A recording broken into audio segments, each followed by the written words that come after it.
Bonjour à tous. On refait un test avec le micro sans fil. On va voir s'il fonctionne. Euh, donc, euh, c'est parti pour parler d'une affaire qui a concerné le logiciel libre qui s'est terminée cette année et qui a abouti à la condamnation de la société Orange. Ça se veut une conférence moins déprimante que celle de Jean-Baptiste juste avant parce qu'on parle d'une bonne nouvelle. Voilà. D'abord, je me présente. Je m'appelle Valentin Degnaud. Je suis développeur dans une entreprise qui s'appelle Entrouvert, dont on va un peu parler forcément pendant cette conférence. Euh, Deux choses à savoir à propos de moi. Quand le logiciel dont on va parler a commencé à être codé, je rentrais en CP. Autant dire que je n'y suis pour rien dans toute cette affaire. J'ai juste sur le tard assisté à quelques audiences et ça me paraît être important de la raconter. Donc je fais cette conférence. Et la deuxième chose importante à savoir, c'est que je ne suis pas juriste et que nous allons parler de droit. Si je commets des petits impairs, vous me les pardonnerez et vous me les ferez bien entendu remarquer. Donc on attaque avec une timeline qu'on va compléter au fur et à mesure de la conférence. Entrouvert, c'est une entreprise qui est créée en 2002. Le procès commence en 2011 et Orange est condamné en 2024. Il y a des trous et on va ensemble essayer de compléter les trous. Donc on va un peu faire ça en deux parties. On va d'abord parler de comment est-ce qu'une une petite entreprise se retrouve à traiter avec une multinationale, comment cette multinationale se retrouve à utiliser le logiciel de la petite entreprise. Et également, et deuxième partie, quand le procès commence, euh, pourquoi est-ce que ça prend 13 ans? Ok. J'ai présenté rapidement Entrouvert. Donc Entrouvert, aujourd'hui, en 2024, c'est une boîte où il y a 30 salariés. C'est une entreprise qui est construite sur un modèle un peu particulier. C'est une scope. Elle est détenue à part égale par tous ses salariés. Elle pratique le salaire unique, quelle que soit l'ancienneté, quelle que soit la hiérarchie. Et également, c'est une société qui est éditrice de logiciels libres. Et le logiciel qu'on vend en ce moment, c'est un logiciel qui permet de faire des démarches en ligne globalement. Et donc du coup, si vous faites vos démarches, par exemple, dans la ville de Toulouse, pour un grand nombre de démarches, vous utilisez ce logiciel-là. Et maintenant, flashback en 2002. En 2002, Entrouvert, c'est au niveau modèle d'entreprise, c'est la même chose. Donc c'est une boîte qui a été créée pour essayer de pousser au maximum tout ce qui est démocratie d'entreprise, égalité entre les salariés. Mais par contre, au niveau secteur d'activité, c'est pas encore ça. En fait, c'est une entreprise. À la base, il y a 3-4 personnes. Et le but, c'est vraiment de travailler la démocratie à la fois à l'intérieur de l'entreprise, à la fois à l'extérieur. Et donc pour ça, le premier produit que développe la boîte, c'est un logiciel qui permet de faire du vote électronique. Voilà, en 2002, c'était déjà ça. Sauf que c'est un logiciel qui est assez vite très important parce que le but, c'est pas juste de faire du vote, c'est aussi d'organiser tout ce qui est discussion autour du vote. Donc c'est un logiciel qui va se diviser en plein de logiciels et il va y avoir un logiciel de forum, il va y avoir un logiciel de wiki, il va y avoir un logiciel même de comptabilité. Enfin, bon, c'est un peu un logiciel qui veut tout faire. Et c'est pas de ce logiciel-là qu'on va parler, c'est pas ce logiciel-là qui intéresse Orange. En fait, le logiciel dont on va parler, il arrive juste après, et il arrive pour répondre à une problématique qui est bien précise, c'est que on a un logiciel qui est en fait éclaté en plein de logiciels. En 2024, on appellera ça des microservices, hein, pour ceux qui connaissent. En 2002, on n'appelait pas ça comme ça. Et donc tous ces logiciels ont besoin d'avoir des comptes utilisateurs pour différentes raisons. Sauf que on n'a pas envie que chaque logiciel ait sa base de données avec exactement les mêmes utilisateurs dupliqués et à chaque fois avec des utilisateurs qui doivent se créer un compte une fois sur le logiciel de vote, une fois sur le wiki, une fois sur le forum. En fait, on veut une authentification qui soit centralisée. Donc ça, c'est la problématique technique. Et pour répondre à cette problématique, à l'époque, on a un protocole qui commence à être standardisé, mais qui commence à être un peu nouveau. En fait, je vais dire un protocole, mais c'est un ensemble de protocoles. Et pour ceux qui connaissent, protocole SAML. Et ça permet de faire de l'authentification unique, notamment. Donc, c'est-à-dire de se connecter sur plein de sites en ayant le compte qui est possédé par un seul site. Je vais donner des exemples. Typiquement, si vous faites une démarche en ligne sur un site de l'État ou n'importe quoi, vous avez un bouton se connecter avec France Connect. Et donc là, en fait, vous cliquez sur le bouton et vous êtes redirigé sur un autre site, et vous vous identifiez pas sur le site où vous voulez vous connecter d'habitude, vous vous identifiez sur l'autre, et ensuite vous revenez sur le site, et comme par magie, vous êtes identifié. C'est la même chose que le bouton qu'on voit partout, s'identifier avec Google. Donc là, pareil, en fait, vous cliquez sur le bouton, vous êtes redirigé vers Google, et ensuite vous revenez sur le site, et comme par magie, vous êtes authentifié. Voilà, donc il y a tout un ensemble de protocoles qui permettent de faire ça. Aujourd'hui, c'est plus les mêmes protocoles, mais bon, là, on est en 2002. Et pour faire ça, donc Entrouvert développe un nouveau logiciel qui est donc une implémentation du protocole SAML. Bien sûr, c'est un logiciel libre parce que le but de l'entreprise, c'est aussi de faire du logiciel libre. On arrive avec un logiciel qui s'appelle Lasso. C'est un sigle, je ne rentre pas dans les détails du sigle. Donc on a ce logiciel. Ouais. Et en fait, il y avait d'autres logiciels libres qui existaient déjà, quelques-uns, pour faire du SAML, sauf que en fait, il y en avait deux, et ils étaient en Java. Et déjà, on n'aime pas trop le Java. Et en plus, c'est pas pratique si on veut les appeler, si on veut les utiliser à partir d'autres langages, parce que le logiciel de vote dont je parle depuis tout à l'heure, il est en Python, et on peut pas appeler du Java à partir de Python. Ça marche pas. Donc du coup, on a vraiment la nécessité de développer un nouveau logiciel qui est en C. Et là, point important, c'est pas un logiciel comme on en a l'habitude en tant qu'utilisateur de logiciel, c'est ce qu'on appelle une bibliothèque. C'est pas un logiciel où on va pouvoir double-cliquer sur l'icône et le lancer, c'est pas du tout ça. C'est vraiment un logiciel qui a aucun intérêt tout seul, il est juste là pour permettre à d'autres logiciels de l'utiliser et de facilement se mettre à parler en SAML. Et donc on a ce logiciel qu'on développe, qui prend pas mal de ressources de développement dans la boîte, qui fait donc un peu un virage à ce moment-là, mais bon. Et ce logiciel, il est donc sous licence libre.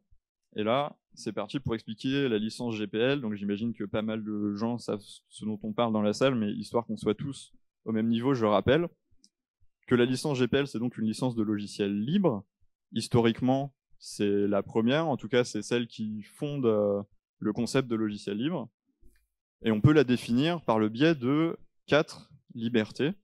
Donc on a la liberté 0, qui est la liberté d'utiliser le logiciel comme on veut dans tous les contextes, sans restriction. On a la liberté 1, qui est la possibilité d'étudier, de modifier le code source, ce qui implique d'y avoir accès. On a la deuxième liberté, qui est de pouvoir redistribuer des copies. Et on a la troisième liberté, qui est un peu la même, et qui est la redistribution des versions que l'on a soi-même modifiées. Et là, la GPL, elle nous dit un truc important qui va être un peu au cœur de ce que je vais dire ensuite. C'est que, ok, on a le droit de modifier le code, ok, on a le droit de le redistribuer, mais il doit être redistribué sous la même licence. Ce qui veut dire que dans la version modifiée qu'on redistribue, on garantit à l'utilisateur les mêmes libertés. Donc notamment, on ne peut pas, redistribuer une version modifiée sans donner le code source. Ça c'est interdit par la licence. Ce que ces 4 libertés ne disent pas aussi, mais qu'il faut dire, c'est que si on a un logiciel qui utilise un logiciel sous licence GPL, sans forcément le modifier, ça ne rentre pas forcément en ligne de compte, mais la simple utilisation d'un logiciel sous licence GPL oblige que le logiciel qui l'utilise soit aussi sous licence GPL. C'est pour ça qu'on parle de licence héréditaire ou de licence avec réciprocité. Et maintenant, il faut voir quelle valeur ça a en fait. Moi, je suis développeur de logiciels libres, je mets sous cette licence-là. Est-ce que les gens sont vraiment obligés de respecter la licence ou qu'est-ce que ça vaut cette affaire? Alors, donc là, on parle un peu de droit. Donc les logiciels en droit français, c'est protégé par le droit d'auteur. Et bon, je vais même dire que donc les licences, forcément, toute cette histoire-là nous vient des États-Unis. Et donc, dans l'esprit des gens qui ont inventé cette licence du droit américain, en fait, ce qui donne le droit de publier un logiciel sous une certaine licence et que ça ait une valeur juridique, c'est que en fait, c'est l'auteur du logiciel qui impose la licence. Et sachant que le droit d'auteur, c'est j'ai produit une œuvre et elle est à moi et j'en fais un peu ce que je veux, je la fais payer ou pas, je la donne à d'autres personnes ou pas. c'est vraiment ce droit d'auteur qui est super fort, qui fait que je peux, en tant qu'auteur d'un logiciel, le distribuer sous une certaine licence. Et cette licence, elle est garantie dans le système juridique dans lequel j'évolue, à cause grâce à ce droit d'auteur. En France, c'est aussi le cas. Le logiciel, c'est une œuvre de l'esprit et c'est protégé au titre du droit d'auteur. Le dernier truc peut-être à dire sur cette licence, c'est de pointer le côté quand même assez subversif, parce que le droit d'auteur, en fait, c'est un truc qui normalement est fait pour dire j'ai fait ça, ça m'appartient, je fais ce que je veux. La licence GPL, c'est pas ça. C'est ça m'appartient, et puisque ça m'appartient, j'impose que ce soit à tout le monde. Et via la clause de redistribution sous la même licence, j'impose aussi que ce que j'ai fait et qui est un bien commun ne puisse jamais être soustrait du bien commun, c'est-à-dire ne puisse jamais être embarqué dans un logiciel propriétaire ou privateur, le mal absolu sur Terre. Ok, donc on reprend la frise chronologique, on en est toujours en juin 2004, c'est la première version de l'assaut. On n'a pas encore parlé d'Orange, et on ne va pas en parler tout de suite, pour la simple et bonne raison que Orange n'existe pas encore. On va parler de France Télécom. France Télécom, donc moi, perso, ça m'évoque un peu les cabines téléphoniques. C'est pas très glamour. Le slogan de France Télécom dans ces années-là, c'est un truc genre bienvenue dans la vie.com, ou alors nous allons vous faire aimer l'an 2000. Un peu daté quand même. Mais il faut pas voir que ça. Il faut voir aussi que on sort. C'est le grand boom des télécommunications, d'internet, etc. Ça se passe pas toujours très bien. Mais France Télécom à cette époque-là, c'est quand même la 6e entreprise française, 50 milliards d'euros de chiffre d'affaires. Donc c'est un mastodonte. Et donc là, on est en droit de se demander, mais pourquoi est-ce que France Télécom a des contacts avec une boîte de 4 salariés? Et bah, complètement par hasard. À cette époque-là, donc entre ouvert, nouvelle entreprise. N'a pas de clients, n'a pas d'argent, la moitié des gens touchent encore le chômage alors qu'ils bossent à Entrouvert, donc on prend les projets qui viennent. Et là, il y a un projet de recherche financé par l'État. Et donc ce projet de recherche, c'est pour mettre en place des cartes à puces dans une ville, pour qu'on puisse badger à la bibliothèque, à la mairie, à la déchetterie, des trucs comme ça. Et il y a ce projet, et pour répondre à ce projet, l'État français demande qu'il y ait un groupement et qu'il y ait une ville, qu'il y ait un acteur industriel et qu'il y ait une petite entreprise. À l'époque, on ne parlait pas encore d'économie sociale et solidaire, mais on imagine que c'est le but. Et donc, il y a une ville il y a ce groupement qui est constitué, donc d'une ville de France Télécom, et puis là-dedans, il y a Entrouvert. Donc le contact est établi, le projet se passe bien, carte à puce, etc.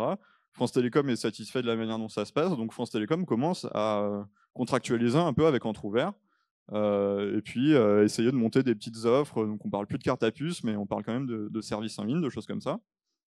Donc les choses se passent pendant toute l'année 2005, il y a différents projets, et le projet le plus significatif pour l'affaire dont on va parler, euh, c'est que l'État commence à être intéressé par tout ce qui est démarche en ligne, et a envie de mettre en place une plateforme au niveau étatique. Et donc pour ça, ils ont envie de savoir un peu comment ça se passe, et ils commandent non pas le logiciel à France Télécom, ils commandent un pilote du logiciel, donc pour voir un peu que France Télécom mette en place une plateforme de test. Et cette plateforme de test, toute la partie authentification est sous-traitée à Entrouvert. Donc Entrouvert est payé 50 000 € par France Télécom, un truc comme ça, pour France Télécom s'occupe de tous les autres aspects du logiciel, pour, je sais pas, avoir des formulaires pour les démarches et tout. Entrouvert s'occupe de mettre en place ce logiciel d'authentification. Donc forcément, il utilise son propre logiciel qui est l'ASSO, qui, on rappelle, n'a pas d'utilité tout seul, donc il y a nécessité de redévelopper un truc qui l'utilise et qui ait des vraies fonctionnalités. Et donc pareil, projet qui se passe bien, tout ça. Et puis, France Télécom dit, donc ce que vous avez fait, c'est super. Donc l'objectif de France Télécom derrière, c'est de passer le truc en prod et d'avoir une vraie plateforme au niveau étatique qui va lui rapporter plein d'argent. France Télécom dit, votre truc, c'est bien, sauf qu'il est sous licence libre, et nous, ça nous embête parce qu'on n'a pas envie de faire du libre. D'accord. Alors du coup, il y a littéralement des réunions où on essaye d'expliquer. Déjà, on explique à France Télécom qu'est-ce que ça veut dire les licences libres. Est-ce que c'est si grave que ça d'avoir un logiciel libre? Est-ce qu'on peut pas s'entendre?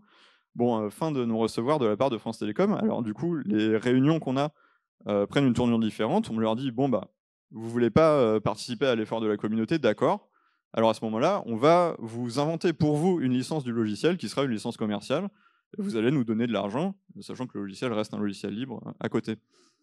Donc là, il s'agit d'estimer un peu combien est-ce qu'on demande à France Télécom. Donc, on estime que la plateforme elle va être utilisée par l'État, qu'il va y avoir des millions d'utilisateurs, et on regarde un peu les offres concurrentes de logiciels propriétaires qui font la même chose, d'authentification unique, tout ça. On arrive à la somme de 3 millions d'euros. On leur dit, ça sera 3 millions d'euros. France Télécom dit, vous vous moquez de moi. Donc il y a d'autres réunions où on baisse un peu les prix, tout ça, et à un moment, tout ça s'arrête. On nous parle plus de France Télécom, nous dit plus ouais l'assaut, logiciel intéressant et tout. On nous parle plus jamais de l'assaut. Et donc la vie d'entrouvert continue. Il y a d'autres projets. Bon, ils pensent pas spécialement. Le pilote est arrêté sans suite.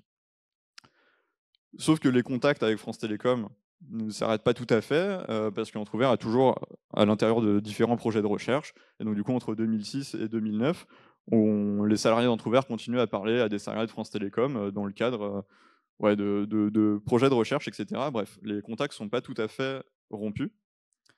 Et puis c'est là que, alors qu'on n'y pensait plus trop, en février 2010, on découvre que France Télécom utilise le logiciel Lasso, sans avoir donc souscrit de licence commerciale, sans même l'avoir dit, sachant que dans la période 2005, 2006, 2009, la question avait été posée à France Télécom, elle dit mais du coup vous utilisez plus l'assaut, vous faites quoi? Et France Télécom répondait droit dans ses bottes, on a développé un truc propriétaire en interne, vous n'avez pas à savoir ce que c'est. Bon, d'accord. Et donc là, février 2010, comment ça se passe tout ça? Eh ben, il se trouve qu'Entrouvert a continué à vivre sa vie et a continué à faire des trucs autour des démarches en ligne.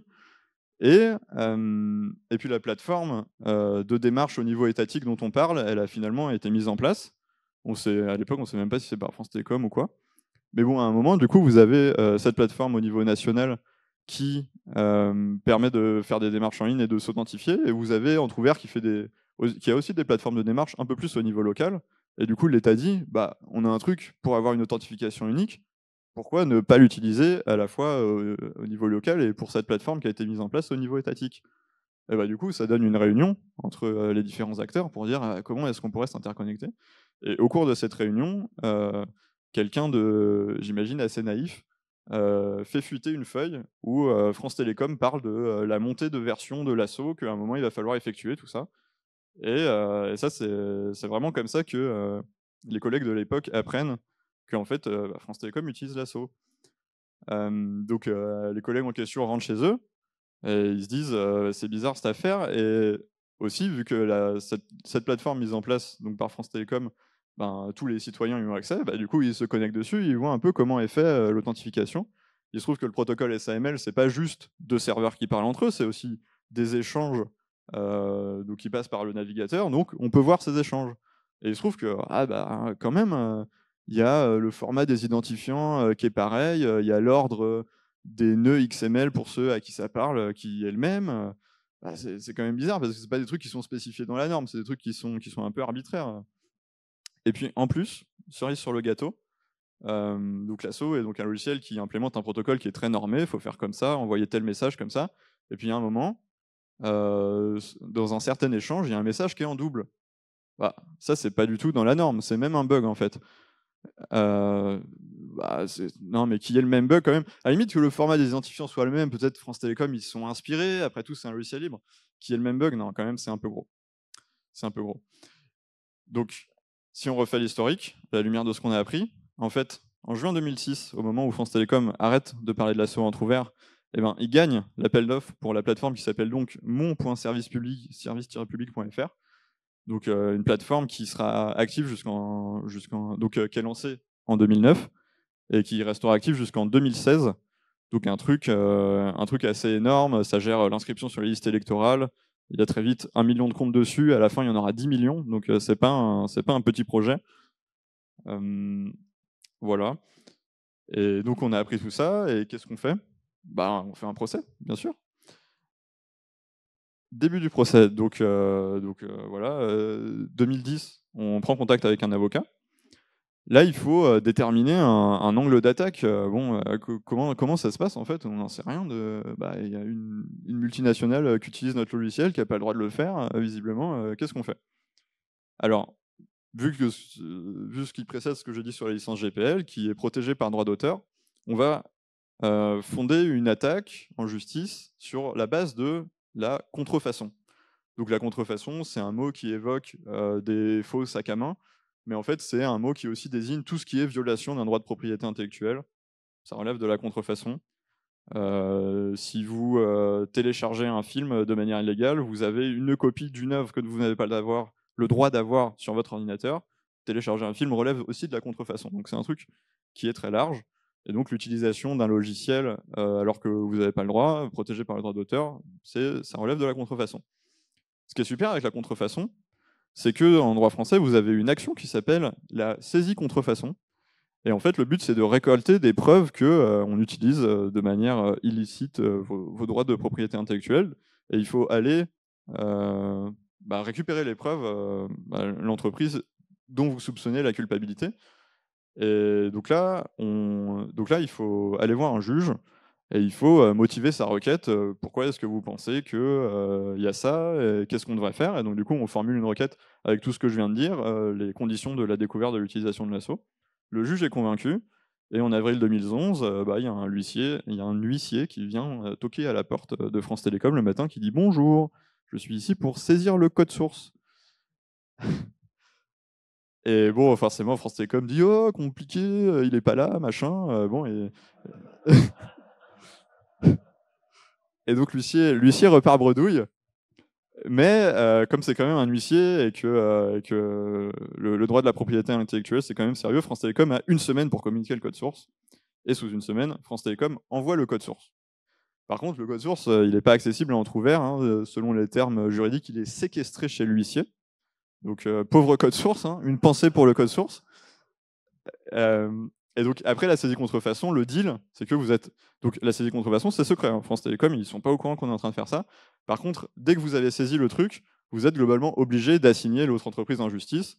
Donc l'autre entreprise est au courant de ce qui se passe et donc la procédure de procès de droit contradictoire peut commencer. Et en fait, pour que l'huissier vous donne le code source, vous êtes à peu près obligé de démarrer une expertise du code. Donc, vous devez obtenir du tribunal qui nomme un expert en informatique qui soit capable de comprendre le code source, de faire ses observations, parce que le juge, c'est pas lui qui va lire le code. Et donc, il est censé rendre un rapport qui va être intelligible pour le juge, et le juge va ensuite juger est-ce qu'il y a violation ou pas. Avant cette expertise, il y a une tentative de médiation en septembre 2012.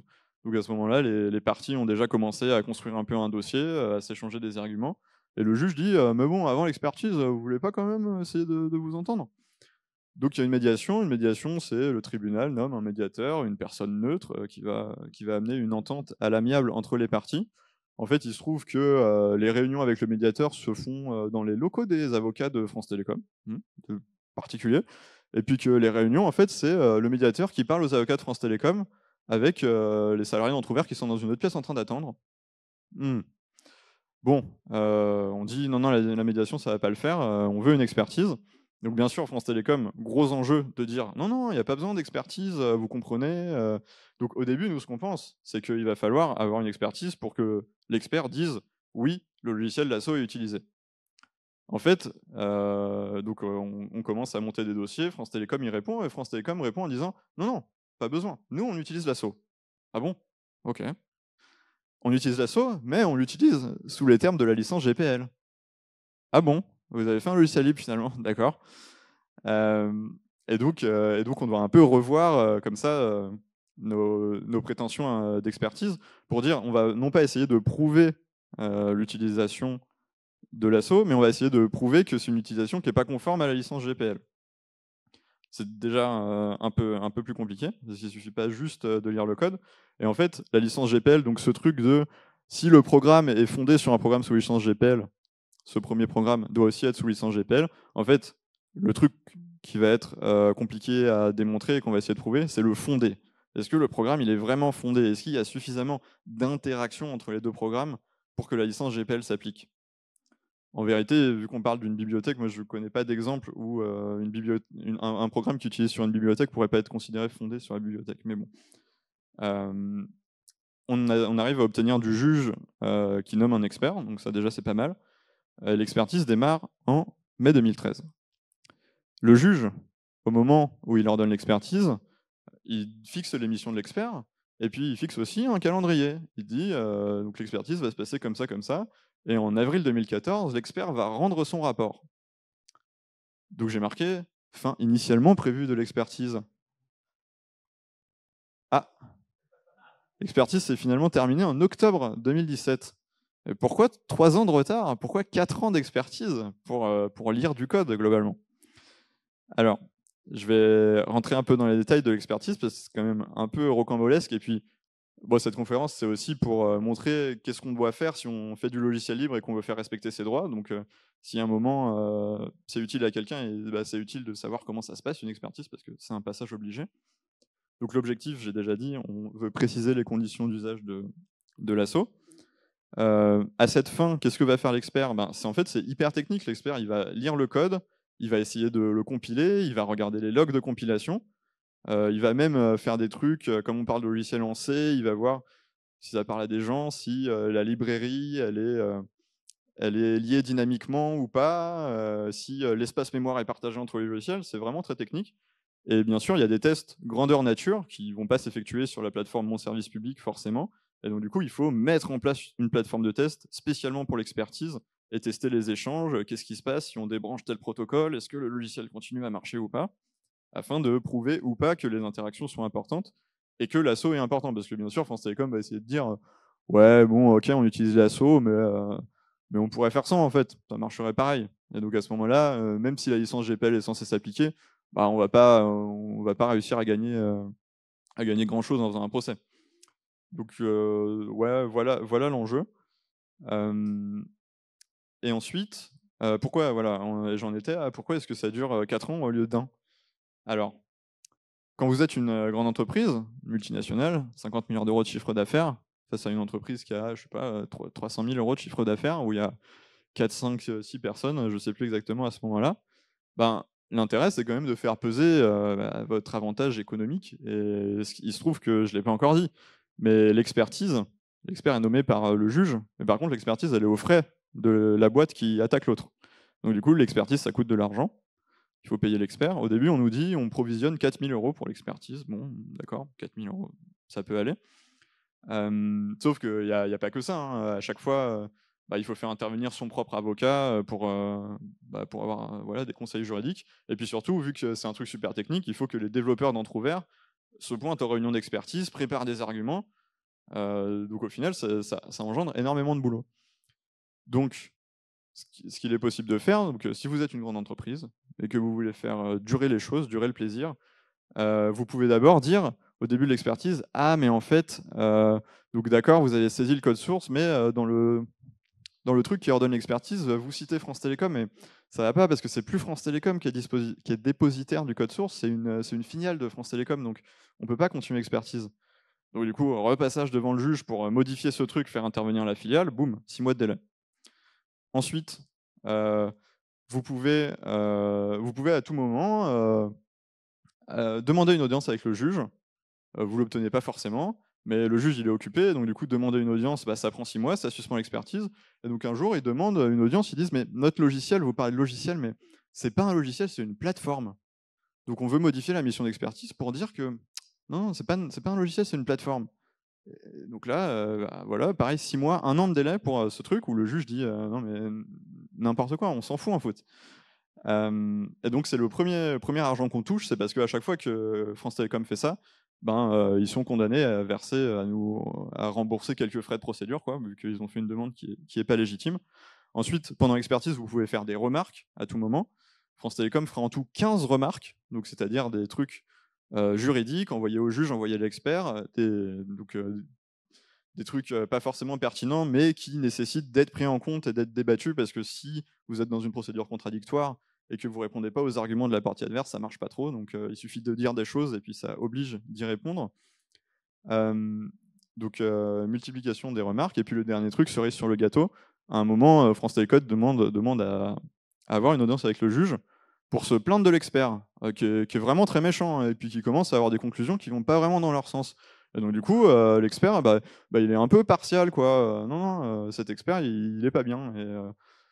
Et ils attaquent littéralement des tournures de phrases de l'expert, quoi, qui dit oui, à ce moment-là, on trouvait à utiliser un bon argument. Ils disent ah, bon argument, ça c'est pas neutre. Et du coup, le juge convoque l'expert, lui dit bon, t'as fait cette tournure de phrase, est-ce que c'est vraiment ce que tu voulais dire? L'expert dit non, bah, on peut dire que c'est une entrouvert fait des observations pertinentes. Ah, pertinente, ça va, c'est neutre. Ok. Et donc le juge dit mais vous pouviez pas juste dire à l'expert ce que ce terme vous dérangeait plutôt que de convoquer une audience. Donc pareil, Orange, France Télécom, une nouvelle fois débouté de ces demandes et condamné à payer un peu d'argent. Et donc, au terme de 4 ans de procédure, on a quand même la première bonne nouvelle de cette affaire, qui est que, pardon, j'ai pas encore dit le nom du logiciel d'Orange, qui est encore un sigle, qui s'appelle IDMP. Et donc ce logiciel développé par France Télécom IDMP, il est entièrement dépendant de l'assaut, et que en plus, il a été modifié. Circonstance aggravante. Maintenant, qu'on a ça, on est super bien pour aller au procès et pour enfin que cette affaire avance. Donc, ce qui va se passer maintenant, c'est que les avocats d'Orange, nos avocats, vont développer leurs arguments sur la base du rapport d'expertise. Et donc, à peu près 2 ans plus tard, on arrive au premier jugement. Et donc, les audiences sont publiques, et donc on y va. Cette présentation manquait d'image, donc je vous présente le palais de justice de Paris, dont la construction a été achevée en 2017. Donc heureusement que l'affaire a pris du retard, sinon on n'aurait pas pu, on n'aurait pas pu aller là-dedans. Ça aurait été vraiment dommage. Petite anecdote aussi, j'ai un collègue qui donc veut arriver à l'audience et puis il est en retard. Et du coup, il arrive à l'accueil et puis il demande ouais bonjour, je viens pour le procès France Télécom. Et le gars à l'accueil lui dit non mais monsieur, je peux pas taper ça dans mon ordinateur là, il explose si je tape ça. Et pour cause, parce que l'audience, elle a lieu le 14 mai 2019.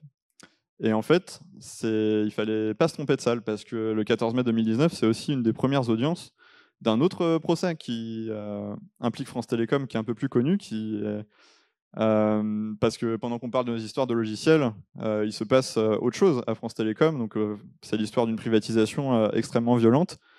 Et à un moment, entre 2006 et 2011, je pense que France Télécom est privatisé en 2006.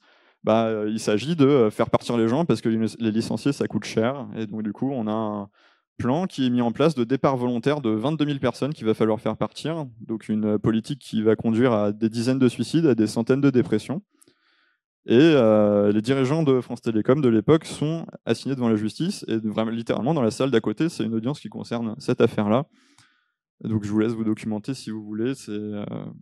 Voilà, et juger si c'est plus ou moins important que les histoires de licence de logiciels. Donc l'audience se passe. Et là, en fait, l'angle d'attaque choisi par France Télécom, je vais dire Orange maintenant, parce que quand même ça a changé de nom officiellement en 2013 et on est en 2019, donc il est temps de se mettre à jour. Donc l'angle d'attaque choisi par Orange, ça va pas être du tout de discuter est-ce qu'il y a violation de licence ou pas. Ça va être un truc, je pense que j'ai des slides dessus après, un point de droit juridique complètement, ouais, de détails de droit. Donc on a le jugement qui est rendu assez rapidement, un mois après, et malheureusement, on a perdu. Alors pourquoi on a perdu? Je vais essayer d'être clair, parce que c'est vraiment de la technique juridique. Donc Entrouvert a fondé son attaque en contrefaçon pour violation de licence. Sauf que, en droit français, une licence d'un logiciel, c'est considéré comme un contrat. Bon, jusque-là, soit. En fait, ça se comprend très bien. Notamment si on pense à un logiciel propriétaire. Un logiciel propriétaire, vous l'achetez, vous payez une licence, vous avez différents droits conférés par cette licence. Vous avez le droit de l'utiliser sur 3 postes. Si vous voulez l'utiliser sur 5, vous achetez une nouvelle licence. En fait, ça se comprend que c'est un contrat. Ce qui est bizarre, c'est d'appliquer ça à une licence libre, parce qu'une licence libre, n'importe qui peut télécharger le logiciel et se retrouver du fait soumis à la licence. Donc c'est un contrat qui est unilatéral. Un peu bizarre. Mais il n'y a pas de débat là-dessus. Une licence logicielle, c'est un contrat. Or, en droit français, si vous causez du tort à quelqu'un, vous êtes responsable de vos actes et vous devez réparation à la personne à qui vous avez causé du tort. Pour ça, il y a la notion de responsabilité civile. Vous êtes responsable, jusqu'ici tout va bien. Sauf que la responsabilité civile, en fait, c'est deux responsabilités. Et il y a la responsabilité délictuelle et la responsabilité contractuelle. La responsabilité délictuelle, c'est très large. En fait, c'est tout ce qui n'est pas défini comme un tort causé par l'inexécution d'un contrat. Donc c'est la contrefaçon, c'est la diffamation, c'est les accidents, c'est tout ce que vous voulez. Mais dès qu'il y a un contrat, c'est plus le même droit qui s'applique. On parle de votre responsabilité contractuelle et les choses se passent différemment. Voilà, j'espère que c'était clair. Et là, le twist, c'est qu'il y a un principe de non-cumul des responsabilités, ce qui veut dire qu'on ne peut pas être attaqué à la fois sur sa responsabilité délictuelle et sur sa responsabilité contractuelle. Si on a un contrat avec quelqu'un, on est obligé de faire intervenir sa responsabilité contractuelle. Ça se comprend, encore une fois, assez bien, parce que si j'ai conclu un contrat avec quelqu'un, bah, probablement ce contrat, il va y avoir des pénalités, etc. Et donc du coup, si j'exécute pas une clause du contrat et que je suis assigné en justice, bah, j'ai envie qu'on juge l'affaire selon les pénalités du contrat. J'ai pas envie qu'on aille chercher un droit autre que le droit des contrats. Et d'après tout ce qui précède, nos demandes, elles sont jugées irrecevables puisque fondées sur la contrefaçon. Or, une licence est un contrat, et donc du coup, on aurait dû fonder nos demandes sur la responsabilité contractuelle. Pas cool. Et donc, on parle absolument pas de violation de licence, là, genre, de tout le reste du dossier est complètement évacué. Pourquoi cette décision, elle est dangereuse? Donc là, on a quand même une jurisprudence vraiment nulle en 2019 pour la défense du logiciel libre. Premièrement, est-ce que ça dérange le logiciel propriétaire comme décision? Ben, pas vraiment, parce que comme je l'ai dit, le logiciel propriétaire, il va dans la licence propriétaire, il va y avoir pareil, déjà vous payez, et puis il va y avoir des pénalités si vous ne respectez pas la licence. Donc là, c'est OK. Le logiciel libre, la licence, elle est gratuite, il n'y a aucune pénalité. Donc sur quoi est-ce que vous allez fonder une attaque en justice? Enfin, est-ce que vous pouvez vraiment demander de l'argent en réparation d'un préjudice, sachant que le contrat était à 0 € et qu'il n'y a pas de pénalité? Un peu limite. Deuxièmement, on a vu que l'histoire, elle avait commencé pour récolter les preuves avec une saisie contrefaçon. Bah, si ça relève du droit des contrats, vous n'avez plus le droit à la saisie contrefaçon. Donc ça, c'est pas cool non plus. Et donc, ouais, ça rejoint un peu ce que j'ai dit avant, mais vous pouvez pas vraiment prétendre à une indemnisation conséquente voilà, à partir du moment où la licence est gratuite. Donc on n'a pas envie de rester là-dessus. Donc on fait appel de cette décision. Donc on arrive tout de suite au procès en appel. Et en fait, donc là, voilà, ça va être, il va falloir développer un argumentaire super technique juridiquement pour essayer de dire que non, une violation de licence libre, ça relève bien de la contrefaçon. Pour ça, en fait, on a un truc qui va dans notre sens. C'est un arrêt rendu par la Cour de justice européenne. En fait, la Cour de justice de l'Union européenne, sa fonction, c'est d'uniformiser le droit dans les États européens. C'est elle qui a uniformisé, je crois en 2004, des questions relatives aux droits d'auteur.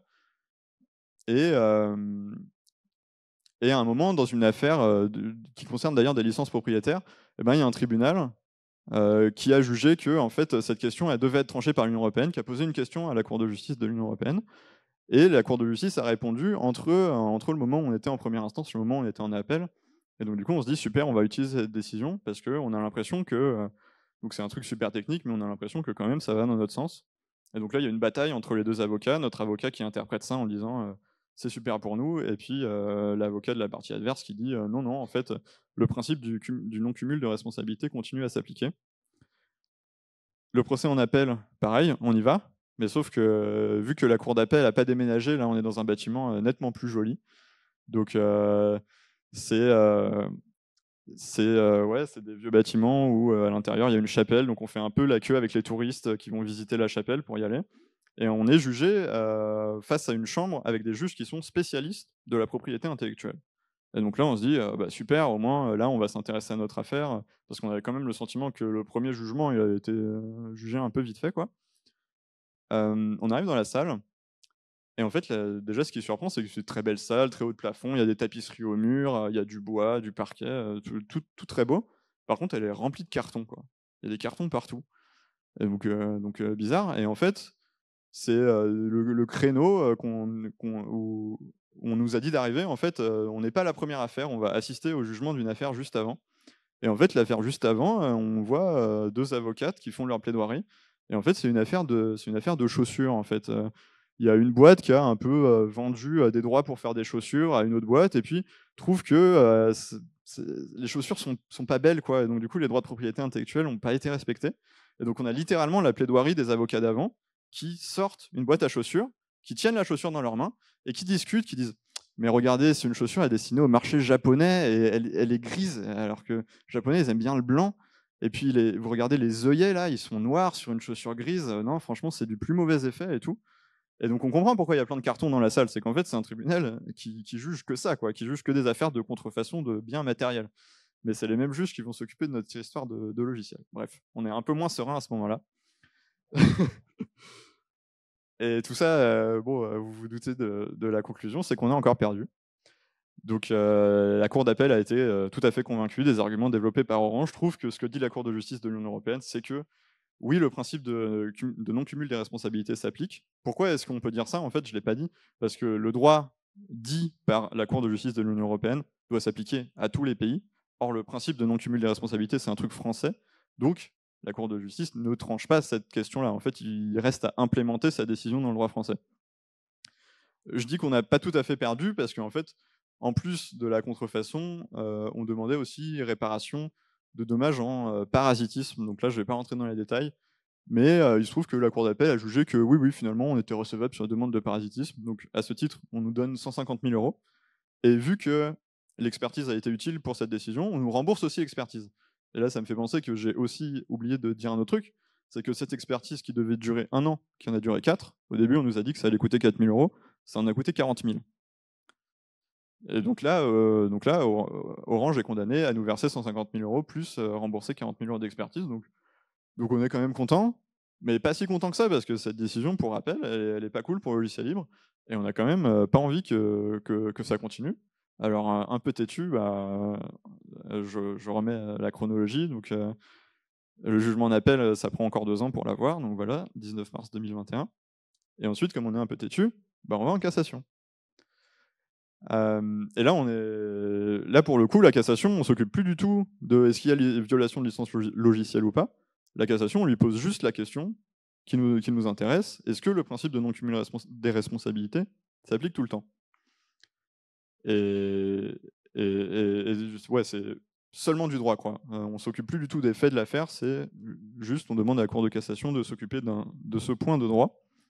Et là, deuxième bonne nouvelle du procès, à un moment, on reçoit une notification de notre avocat qui nous dit: tiens, vous avez l'avocat général à la Cour de cassation qui s'est exprimé dans votre affaire, ce qui est extrêmement rare dans les affaires de droit privé. Qui plus est, écrire un truc de 50 pages. Et en fait, l'avocat général à la Cour de cassation, comme son nom ne l'indique pas vraiment, c'est un avocat qui représente les intérêts de l'État et de la société devant la Cour, et qui intervient dans les affaires qui lui paraissent importantes pour donner son avis.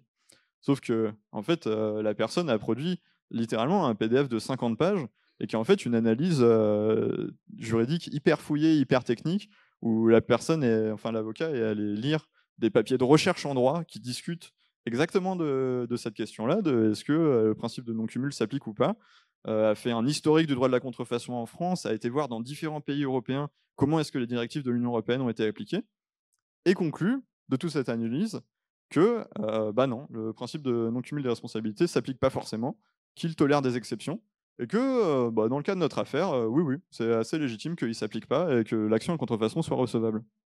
Cool.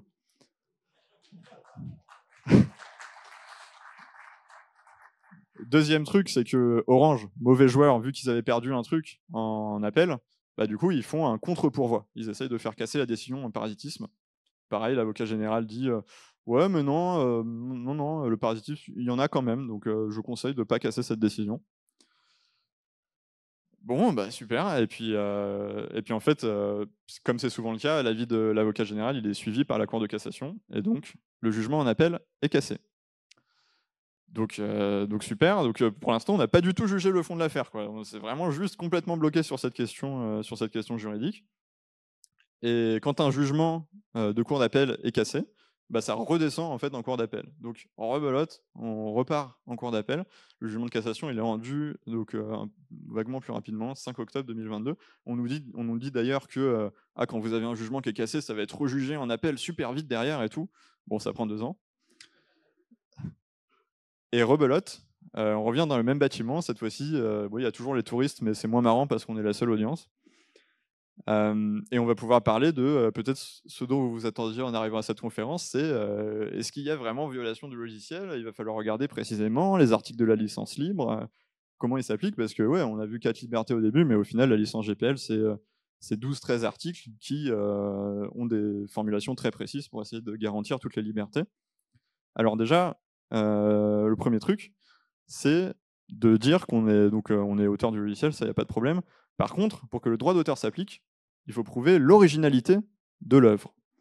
Alors, ça paraît un peu fou comme ça, parce que bon, l'ASSO, c'est quand même un logiciel, il y a 100 000 lignes de code, c'est plusieurs années de développement. À quel moment le droit d'auteur s'appliquerait pas? À quel moment le truc il serait pas original? Bon, mais c'est du droit, il faut prouver l'originalité. Donc pour faire ça, bah, vous avez les développeurs qui ont écrit du coup le logiciel il y a quand même 15 ans et qui doivent revenir sur ce qu'ils ont fait et expliquer que les choix de programmation qu'ils ont fait sont créatifs, quoi, que c'était pas des trucs automatiques. Donc ouais, on a décidé de pas inclure, ouais, bon, je vais pas rentrer dans les détails parce qu'en plus je suis long, mais il faut ouais, revenir sur les choix de développement qu'on a fait. Il faut faire un deuxième truc, c'est que non, je vais d'abord dire ce que dit Orange pour essayer de faire tomber l'originalité. C'est aussi un argument qui est assez rigolo. C'est que le protocole SAML, c'est une norme. Mais du coup, l'assaut peut pas être original parce qu'il fait que appliquer une norme, quoi. C'est con, il suffit de lire la norme, d'écrire du code, c'est quasiment automatique. C'est pas original. Donc, là, c'est super, hein, parce que franchement, là, il n'y a plus grand chose qui est original. On avait une conf sur VLC juste avant. Bon, VLC, qu'est-ce que ça fait? Ça lie des formats vidéo. C'est pas VLC qui a inventé le format des vidéos, quoi. Enfin, le code de VLC, il est pas très original, moi, je trouve. Euh, Donc, deuxième truc pour essayer de répondre à Orange, même si c'est un peu ridicule, c'est bah, de comparer. En fait, le protocole SAML, il est implémenté par plein de logiciels. Et donc, du coup, on regarde les logiciels, comment ils l'ont implémenté, et on pointe les différences pour prouver l'originalité de notre implémentation. Deuxième truc, avant de rentrer dans la violation des clauses de la licence, c'est qu'on a aussi dans cette affaire une violation du droit moral. Donc en fait, on considère que France Télécom, Orange, n'a pas fait, en fait, nous a invisibilisés en tant qu'auteur du logiciel en exploitant notre travail. Donc parce que si vous regardez le code source qui a été saisi, il y a marqué France Télécom partout, il y a marqué entrouvert nulle part. Donc ça, c'est pas cool et c'est une violation du droit moral. Et ensuite, on rentre dans le détail de la GPL pour, pour, euh, pour voir bah, ouais, quels articles on peut accuser Orange d'avoir violé. Donc, pour ceux qui connaissent, il y a l'article 2 donc, qui dit qu'il faut indiquer quand on modifie un logiciel sous licence GPL, il faut indiquer les modifications, il faut indiquer les dates de modification, et bien sûr, il faut qu'il y ait une redistribution gratuite, ça c'est pas très connu, mais une redistribution gratuite sous la même licence. Donc là, bah, bien évidemment, indiquer les modifications, bon, ça c'est un débat sur lequel je vais passer. Par contre, la redistribution gratuite, bah non, Orange n'a pas travaillé gratuitement. Sous la même licence non plus. Ensuite, article 3, que la redistribution d'une version modifiée doit arriver avec ses sources. Donc là, Orange reconnaît que non, ils n'ont pas donné les sources. Par contre, ils essayent ici de discuter la notion de distribution. De dire non, mais on l'a pas vraiment distribué à l'État, tout ça. Bon, pareil, il reste pas très longtemps, je passe. Et puis, c'est pas très, très intéressant. Bon, il y a l'article 4 qui est un peu tautologique, qui dit que toute modification doit se faire sous les termes de la licence. Bon, d'accord, donc ça, ils l'ont pas fait non plus. Et il y a l'article 10 qui est pas mal, hein. Si vous avez un doute en utilisant un logiciel sous licence GPL, que vous n'êtes pas sûr si ça va pouvoir s'appliquer ou pas, bah, contactez les auteurs pour leur demander. Bon, on a vu qu'ils ne nous avaient pas contactés, ils avaient plutôt fait l'inverse. Et donc, je reprends ma frise. Le 14 février 2024, donc au début de cette année, on a le deuxième jugement en appel où le tribunal fait droit à absolument toutes nos demandes. Et donc, on a gagné sur la violation du droit moral, sur la violation de la licence. Et au final, Orange est condamné à verser 860 000 euros. Donc, c'est quand même cool. Sachant que, en fait, depuis le début, on était resté sur les 3 millions d'euros de la licence initiale qu'on leur avait demandé, hein. Ça n'a jamais été réévalué. L'inflation n'existe pas, mais bon, on est quand même assez content. Mais quand même, ce qu'il faut dire, c'est que tout ça nous aura coûté 200 000 euros de frais de justice. qui au final ont été remboursés à la fois par ce jugement-là et puis par certains trucs avant. Donc se lancer dans cette bataille, c'est quand même pas gagné. Par contre, ce qu'on a quand même, c'est une jurisprudence qui est importante, j'espère que vous en êtes convaincus maintenant, pour la défense du libre, c'est-à-dire que si maintenant vous vous attaquez en contrefaçon pour violation de licence libre, vous n'avez pas à revivre toute cette très longue procédure, en tout cas pas l'intégralité, et parce que la jurisprudence de la Cour de cassation va s'appliquer. Dernière anecdote avant de finir, donc le jugement est tombé et puis on a reçu quelques mails de quelques entreprises qui nous disaient c'est combien une licence commerciale pour l'assaut. Voilà.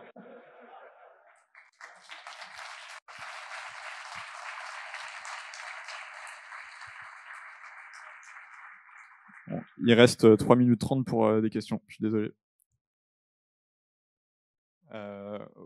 Dites, je répéterai.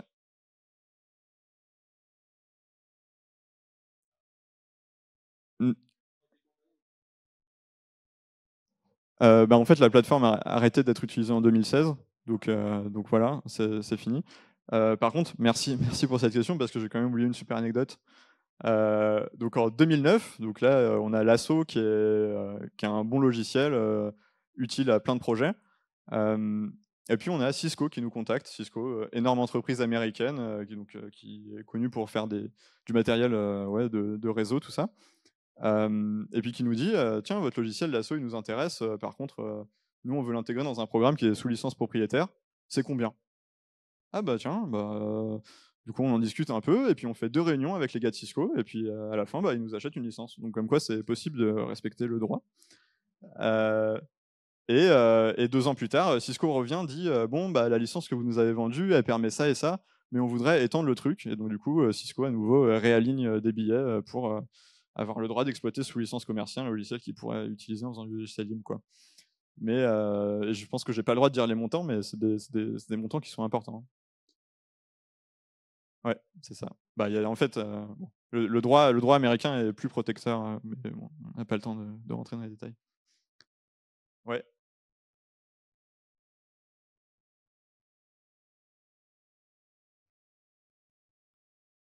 Non, les 3 millions, c'est ce qu'on demandait. Donc on demandait, notre argumentaire, c'est de dire, si vous aviez pris la licence commerciale, vous aurez payé 3 millions, et vous l'avez pas fait, et donc on demande 3 millions. Et donc quand tu demandes 3 millions devant un tribunal, forcément, ils ne te donnent jamais 3 millions. Donc là, ils ont donné quand même presque un tiers, ce qui est bien. Après, l'impact de l'argent qu'on a maintenant, il n'est pas du tout le même que maintenant on est 30. Donc même si l'argent il est réparti égalitairement et qu'on s'est tous versé une belle prime à la fin de l'année, c'est pas du tout le même impact que s'ils avaient été condamnés à verser 1 million d'euros à 4 personnes, quoi. Enfin, l'histoire aurait été différente. Ouais.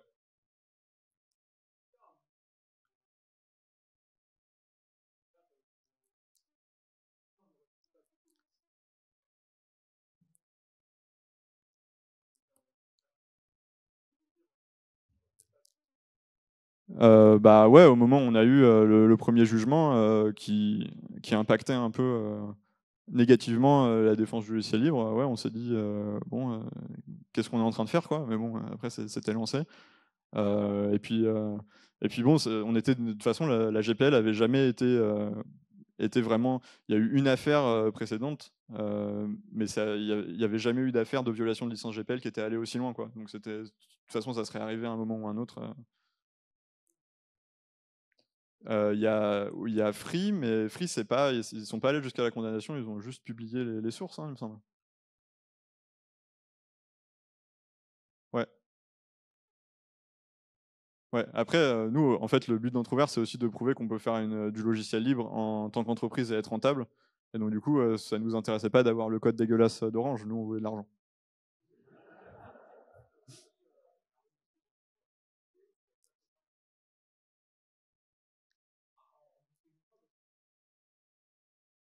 Ouais. Bon, non. Et j'ai complètement oublié de répéter les questions, mais on parlait de l'affaire Freebox qui utilisait du logiciel libre. Euh, ouais. Alors, c'est vrai que j'ai pas crédité les avocats. En fait, on a été dégoûté par le jugement de première instance et donc on a changé d'avocat à ce moment-là. Le premier avocat, c'était, moi j'étais pas là, c'était maître Hugo avec un T, je crois. Et l'avocat qui nous a suivis ensuite, c'était Olivier Itéanu. Voilà, qu'on remercie au passage. Voilà, merci de votre attention.